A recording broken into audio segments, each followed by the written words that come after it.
Good evening dear students. इसके पहले वाले वीडियो में हम लोगों ने डिस्कस किया था वसीयत के कुछ इम्पोर्टेंट एस्पेक्ट को। वो सब जनरल रूल हम लोग डिस्कस किया था उसमें।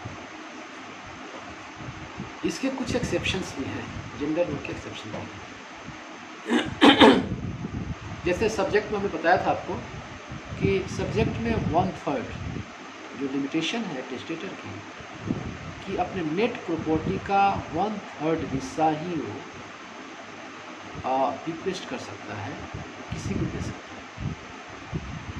अगर उस 1/3 हिस्से से अगर ज़्यादा करता तो हनफी लॉ के मुताबिक the heirs whose rights are going to be infringed by that request, their consent is essential, and that consent is after death of testator. ये आवश्यक है। दूसरी चीज़ है कि अपने ईयर्स को 1/3 से ज़्यादा या 1/3 अपने ईयर्स को वो रिक्वेस्ट नहीं कर सकता। लेकिन शिया लॉ में, अकॉर्डिंग टू शिया लॉ, वो कंसेंट टेस्टेटर के डेथ के पहले भी लिया गया है तो भी वैलिड है, और अगर ईयर्स को भी रिक्वेस्ट कर देता है तो वो भी वैलिड है up to 1/3 of death property subject to consent of the heirs. ये पहला एक्सेप्शन। दूसरा एक्सेप्शन ये है कि 1/3 का जो लॉ है, request of 1/3 of the net share of property, that is only applicable where the testator has no heirs. उस पर एप्लीकेबल नहीं होता है। अगर टेस्टेटर का कोई ईयर नहीं है तो 1/3 से ज़्यादा प्रॉपर्टी को भी वो रिक्वेस्ट कर सकता है, क्योंकि आपको पता है कि एक नियम है doctrine of lapse. Doctrine of lapse अगर थोड़ी सी इतिहास की आप बात करें, एक गवर्नर जनरल हुआ करता था डलहौसी, जिसका पीरियड 1848 से लेकर 1856 तक था। 1852 में उसने एक डॉक्ट्रिन निकाला, डॉक्ट्रिन ऑफ लैप्स, जिसके अंतर्गत ये इंडियन स्टेट्स को एनेक्स कर रहे थे। यानी कि ऐसे राजा जिनके उत्तराधिकारी नहीं थे, पहले जो एक ट्रेडिशन चलाया करता था कि अगर उनके अपने उत्तराधिकारी कोई नहीं है तो किसी को भी अपना उत्तराधिकारी नामित कर देते थे। लेकिन इस डॉक्ट्रिन के अंतर्गत, डॉक्ट्रिन ऑफ लैप्स के अंतर्गत, राजा को उत्तराधिकारी चुनने का अधिकार खत्म कर दिया। उस प्रॉपर्टी को कंपनी अपने में एनेक्स कर लेती है, जिससे आपको सूरत, संबलपुर, जयपुर, उदयपुर, झांसी, ये सब स्टेट्स विक्टिम हुए थे। आपको बता दें कि 1857 में जो विद्रोह हुआ था और झांसी की रानी खूब लड़ी, मर्दानी को झांसी में, तो उसमें जो बगावत किया था उन्होंने, उसमें एक फैक्टर ये भी था। तो ये फार्मूला यहाँ पे लागू नहीं होता है। अगर कोई टेस्टेटर है, उसका उत्तराधिकारी नहीं है, तो 1/3 का फार्मूला लागू नहीं होगा। He can bequeath the property even in the limit of 1/3। कुछ कस्टम की बात करते हैं। कस्टम भी है मुस्लिम में, जो आपको जो यूनिज कमेटी जो होती है, इसमें गुरु चेला का एक कस्टम चलता है। तो चेला जो होता है वो गुरु के प्रॉपर्टी का होल एंड सोल उत्तराधिकारी होता है, और अगर गुरु कोई प्रॉपर्टी का विक्रित करना चाहता है तो फिर चेला से कंसेंट लेने की आवश्यकता होती है। तो ये जो डॉक्ट्रिन ऑफ कंसेंट है ईयर से लेने की, ये एक्सप्रेस भी हो सकता है और इम्प्लाइड भी हो सकता है। एक्सप्रेस तो ये है कि उनसे पूछा जाए और सब ने कहा कि बिल्कुल हम सहमत हैं, लेकिन इम्प्लाइड ये है कि after testator's death when the property is distributed according to the CF and other heirs take possession of property, they don't raise the question, और प्रॉपर्टी ले लेते हैं, कोई क्वेश्चन रेज नहीं करते हैं, पीसफुल पोजीशन में सब रहते हैं, तो समझाता है कि politely they have given the consent. तो एक बार जो कंसेंट दे देते हैं तो that is irrevocable, that can not be received. एक बार कंसेंट दे दिया तो इरिवोकेबल है, ऐसा नहीं कि अभी कंसेंट दे दिया और बाद में उससे मुकर गए, ऐसा इसमें एप्लीकेबल नहीं होता। इसमें कभी कभी ऐसा भी होता है कि रिवोकेशन ऑफ विल रिवोकेशन कर सकता है टेस्टेटर के मर्जी के ऊपर कि ज़िंदगी में जितनी बार चाहे वसीयत कर, जितनी भी चाहे वसीयत बदले, उस पर कोई रेस्ट्रिक्शन नहीं, और ये एक्सप्रेस भी होता है, इम्प्लाइड भी होता है। एक्सप्रेस का मतलब ये हुआ कि जैसे मैं बताया आपको डिक्लेरेशन ऑफ इंटेंशन, तो कहें कि हमने जो ए को जो प्रॉपर्टी वसीयत की थी अब ए को नहीं करके अब बी को करेंगे, दैट इज एक्सप्रेस। इम्प्लाइड ये है कि ए को जो प्रॉपर्टी देने की बात कर रहे थे, जो दे रहे थे, वो उसको नहीं देगा, किसी और को दे दे विदाउट सेइंग एनीथिंग। तो प्रॉपर्टी जब किसी और को ट्रांसफ़र कर दिया तो ये इम्प्लाइड रिवोकेशन हो गया। तो इस तरह से हम देखते हैं कि इम्प्लाइड रिवोकेशन भी हो जाता है और सब्सिक्वेंट विल एक के बाद दो कर दे, दो के बाद तीसरा करे, अनरिस्ट्रिक्टेड राइट्स।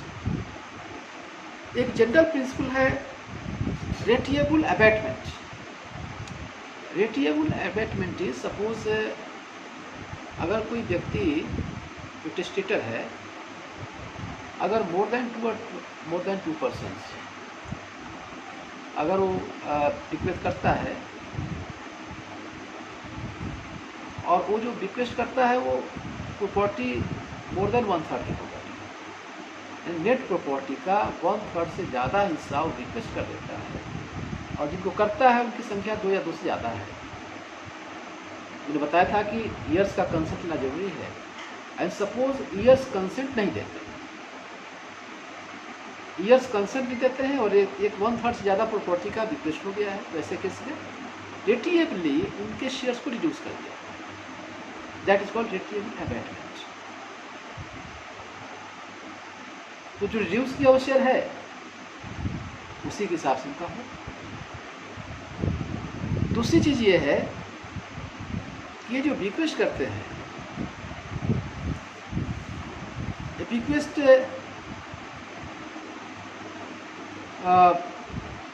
रिक्वेस्ट और फराइज, जैसे हज के लिए है, ज़कात के लिए है, ज़कात उसको बोलते हैं जो गरीब के लिए आदमी ज़कात निकालता है, उसके लिए कर दिया जाए, या फिर expiation for prayers list by a Muslim, expiation for prayers list by Muslim का मतलब ये हुआ कि जैसे कि नमाज फ़र्ज है, और नमाज जब से आदमी मेजर होता है 15 साल की उम्र, 15 साल की उम्र से लेकर टिल डेथ नमाज उसको फ़र्ज है, और अगर वो नमाज नहीं पढ़ता है, मिस कर गया, नहीं पढ़ा, उसके बदले में अगर चाहता है कि हमने जो मिस नमाज है उसके लिए हम कोई राशिद करने के लिए अपने प्रॉपर्टी का कुछ हिस्सा वो इस तरह से रिक्वेस्ट कर देता है, तो वो फ़राइज़ में आता है। रिक्वेस्ट फॉर वाजिबात, जैसे चैरिटी के लिए कि रमज़ान के महीने में लोग फास्ट रहते हैं, और फास्टिंग के बाद एक जो अफ्तार बोलते हैं उसको बोलते हैं अफ्तारी करना, तो उसके लिए भी रिक्वेस्ट लोग कर देते हैं कि हमारी इस प्रॉपर्टी के हिस्से से जो भी पैसे आएंगे उससे रोज़ेदारों की अफ्तार की व्यवस्था की जाए, तो ये वाजिबात में आता है। या फिर रिक्वेस्ट फॉर नवाफिल, ये सब कैटेगरीज हैं। नवाफिल के लिए भी रिक्वेस्ट हो जाती है, जैसे कि मॉस्क का कंस्ट्रक्ट कर देना,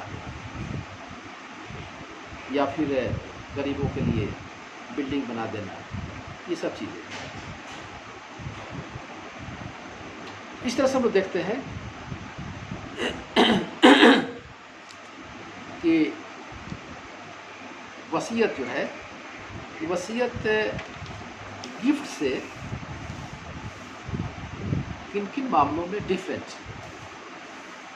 आपका क्वेश्चन अगर आएगा तो उसमें कुछ टैग हो सकता है कि डिफरेंस भी पूछ दे, गिफ्ट और विल में डिफरेंस पूछ दिया जाए, या सिया और सुनी के बीच में क्या डिफरेंस है रिगार्डिंग दिस विल, ये भी पूछ दिया जाए। थोड़ा सा हम इसको भी डिस्कस कर लेते हैं कि गिफ्ट और विल में बेसिकली क्या क्या डिफरेंस है। तो आपको बता दें कि गिफ्ट जो है वो इमीडिएट ट्रांसफ़र होता है, ये डिस्कस कर चुके हैं पहले। विल जो होता है इमीडिएट नहीं होता है, वो ट्रांसफ़र टेस्टेटर के डेथ के बाद होता है। Transaction of delivery of position necessary है गिफ्ट में, और विल में नेसेसरी नहीं।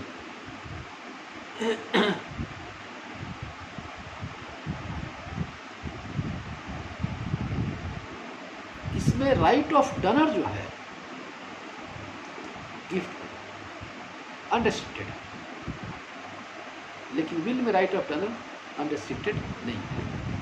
उसकी कुछ लिमिटेशन है, 1/3 जो हम लोग डिस्कस कर चुके हैं। और गिफ्ट अगर कंप्लीट हो जाती है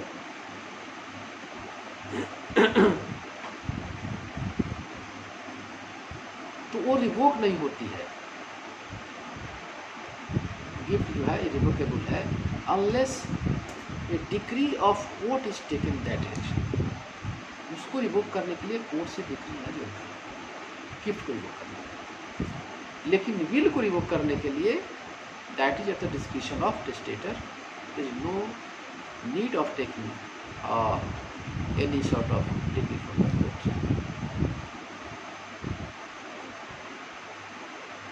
डॉक्ट्रिन ऑफ मूसा का हम लोग डिस्कस किया था जब हम लोग गिफ्ट डिस्कस कर रहे थे।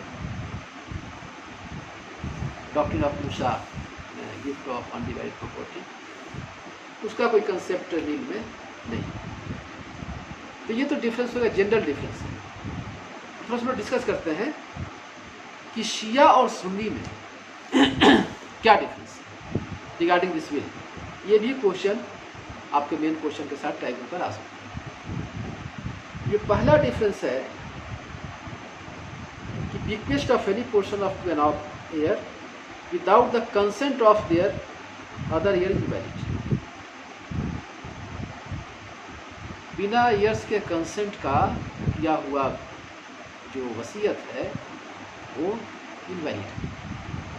लेकिन शिया में 1/3 तक अगर बिना किसी ईयर के कंसेंट का भी कर दिया गया है रिक्वेस्ट तो वो इनवैलिड नहीं।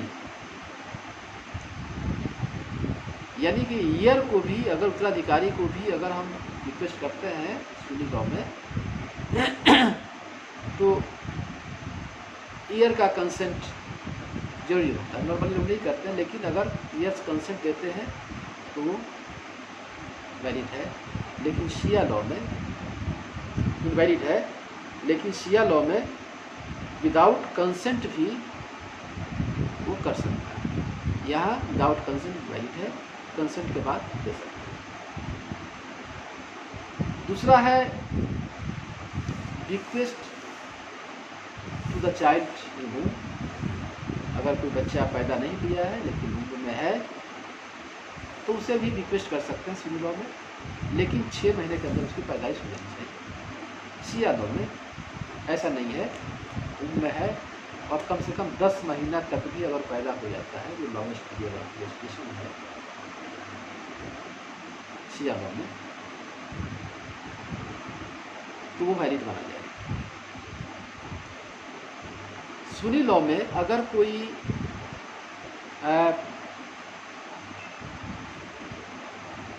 व्यक्ति की जो टेस्टेटर है उसके डेथ का कारण जो है अगर निगेटिव टेस्टेटर की जो मौत है वो लिगेटी के किसी एक्शन के द्वारा हुई हो तो फिर वो किस एंटाइटल हो जाता है, वो इंटेंशनल हो या अनइंटेंशनल। लेकिन शिया लॉ में ये है कि अगर वो डेथ अनइंटेंशनल है तो वो इंटाइटल्ड है। अगर उसके हक में वसीयत किया गया है और उसके द्वारा कोई ऐसा काम किया गया हो जो अनइंटेंशनल हो और उस अनइंटेंशनल वर्क की वजह से टेस्टेटर की डेथ हो गई हो तो शिया लॉ में वो वैलिड है, उसे वसीयत किया जा सकता है। उसी तरह से जो ईयर्स का कंसेंट है सिविल लॉ में डेथ के बाद दिया जाता है आपको टेस्टेटर्स डेथ। शिया लॉ में टेस्टेटर्स डेथ के पहले भी अगर लिया गया है तो भी वैलिड मान लिया जाता है।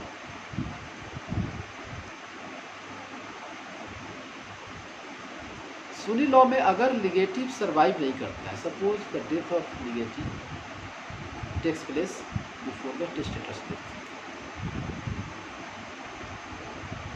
टेस्टेटर के डेथ के पहले अगर लिगेटिव की डेथ हो जाए जिसकी वसीयत किया गया तो फिर जो पोर्शन वसीयत किया गया है वो पोर्शन टेस्टेटर की प्रॉपर्टी में रिवर्ट हो जाता है। लेकिन शिया लॉ में वो टेस्टेटर के प्रॉपर्टी में रिवर्ट नहीं होती है बल्कि वो लिगेटी के ईयर्स को चला जाता है। जो लिगेटी के उत्तराधिकारी होते हैं वो चला जाता है, उसको चला जाता है। और एक और डिफरेंस है कि सुनी लॉ में टेस्टेटर के डेथ के पहले लिगेटी द्वारा एक्सेप्टेंस उस वसीयत के हिसाब से ये वैलिड नहीं है। लेकिन शिया लॉ में अगर टेस्टेटर के लाइफ टाइम में भी अगर कोई लिगेटी प्रॉपर्टी ले लेता है, उसको दे दिया जाता है तो ये वैलिड होता है। तो ये सब कुछ बेसिक्स हैं, कुछ डिफरेंसेस हैं और हमने प्रिंसिपल को डिस्कस किया है। बाकी आप वो किताब पढ़िए और इस वीडियो को देखिए और मैं समझता हूँ कि कंसेप्ट क्लियर हो गया है। और इसके बाद हम लोग नेक्स्ट वीडियो में वक्फ एक बहुत ही इम्पॉर्टेंट इंस्टीट्यूशन है, डिवाइन इंस्टीट्यूशन है। मुस्लिम लॉ में, मुस्लिम सिस्टम में कंप्लीट वे ऑफ लाइफ इसको ज़िंदगी के जितने भी आयाम हो सकते हैं और सर्विस ऑफ लाइफ उसका सब खूबसूरती से निभाने का, ज़िंदगी गुजारने का सारे रास्ते दिए हुए हैं। और उसको सही ढंग से अगर किया जाए तो ज़िंदगी बहुत खूबसूरत है। तो हम लोग वक्त नेक्स्ट वीडियो में देखेंगे। मैं उम्मीद करता हूँ कि इस लॉकडाउन के दौरान आप लोग लॉकडाउन के नियमों का पालन करेंगे। दूसरी चीज़ एक और बता दें आप लोगों को कि आप देख रहे होंगे आजकल व्हाट्सएप पे जो बहुत सारे मैसेज आ रहे हैं, हम लोग बहुत सारे वीडियो देखते हैं जिस तरह की कंडीशंस हो रही हैं, जिस तरह से मजदूर बाहर से आ रहे हैं और जो रोड पे जिस तरह से जो बेबस बेसहारा, तो आप सब मैं समझता हूँ कि गांव भी चले गए होंगे।